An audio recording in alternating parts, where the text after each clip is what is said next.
என் பேர் Keerthivasan, 7th standard படிக்கிறேன். எங்களுக்கு எல்பிஆ கிளாஸ் சொல்லி தந்துருக்கா. யார் யார் சொல்லி தராங்கன்னா Pragnya Keerthivasan ma'am, Neel Naveen sir, PM Sugapriya ma'am இவர் சொல்லி தந்துருக்காங்க. எங்கள் மொத்தம் 4 பாடம் நடத்திருக்காங்க. என்னென்ன பாடம்? சயின்ஸ் ஆஃப் நியூட்ரிஷன், 2வது பாடம் ஜெனட்டிக் டிசீஸ், 3rd பாடம் ஹெல்த்தி ஸ்லீப், 4th பாடம் மென்டல் ஹெல்த். இப்போ ஃபஸ்ட்டு பாடம் சாப்பிட்றேன். ஃபஸ்ட்டு பாடத்தில் எங்கள் ஃபுட் பிரேம் போட்டு நடத்தியிருக்காங்க. அதுக்கப்புறம் ஒரு பிளேட்டில் எவ்வளோ வெஜிடபிள் எடுத்துக்கணும், கார்போஹைட்ரேட் எடுத்துக்கணும், ஒரு நாளைக்கு எவ்வளோ தண்ணி எடுத்துக்கணும் பற்றி நடத்தியிருக்காங்க. அதுக்கடுத்து ஜெனட்டிக் டிசீஸில் டிஎன்ஏ பற்றி நடத்திருக்காங்க, குரோமோசோம்ஸ் பற்றி நடத்தியிருக்காங்க எங்களுக்கு.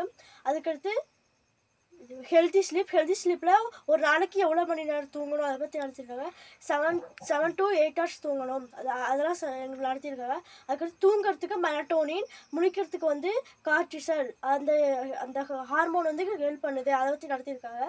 அதுக்கடுத்து மென்டல் ஹெல்த்தில் எங்களுக்கு வந்து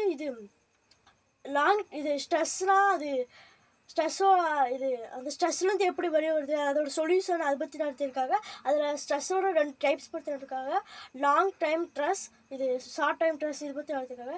இப்போ நான் ஃபஸ்ட்டு பாடத்தை இதை டீட்டெயிலாக எக்ஸ்பிளைன் பண்ண போகிறேன்.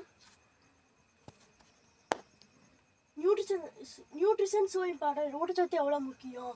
நான் கம்யூனிகபிள் டிசீஸ், நம்ம இப்போ கேன்சர் இந்த மாதிரி நோய், தவிர்க்க முடியாத நோய் நம்ம உடனே தாக்காமல் இருக்க நம்ம ஊட்டச்சத்து நியூட்ரிஷன் தேவை. அதுக்கடுத்து வயிற்றுல அந்த குழந்தை இருக்கோம்னா அதுக்கு நல்லா ஸ்ட்ராங்காக அந்த போனை நல்லா பிறக்க ஊட்டச்சத்து தேவை. அதுக்கடுத்து இம்யூனி சிஸ்டத்தை ஸ்ட்ராங்காக நியூட்ரிஷன் தேவை. அதுக்கடுத்து ஒரு பிளேட்டில் எவ்வளோ சாப்பாடு எடுத்துக்கணும். ஃப்ரூட் அண்ட் வெஜிடபிள்ஸ், ஒரு பிளேட்லேயே ஃப்ரூட்ஸ் அண்ட் வெஜிடபிள்ஸ் பாதி அளவு எடுத்துக்கணும். கார்போஹைட்ரேட் பாதி எடுத்துக்கணும். ஒரு நாளைக்கு வாட்டர் வந்து 6 to 8 டம்ளர் குடிக்கணும். அதுக்கடுத்து டைரி எவ்வளோலாம் எடுத்துக்கலாம். அது ப்ரோட்டீன்ஸ் முக்கியம் எடுத்துக்கணும். அதுக்கடுத்து ஃபுட் பிரமிடில் ஃபுட்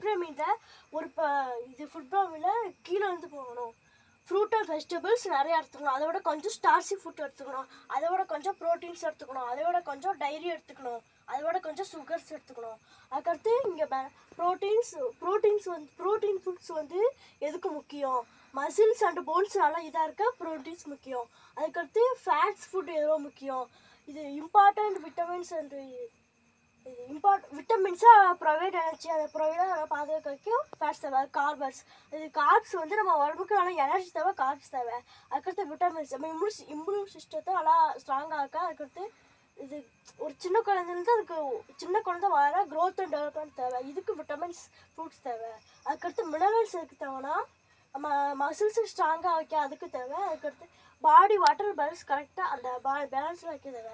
அதுக்கடுத்து டைரி ஃபுட் எதுக்கு தேவைன்னா muscles, bones, nerves, teeth, skin இதெல்லாம் நல்லா ஸ்ட்ராங்காக நல்லா க்ளோவியாக இருக்க டைரி ஃபுட் தேவை.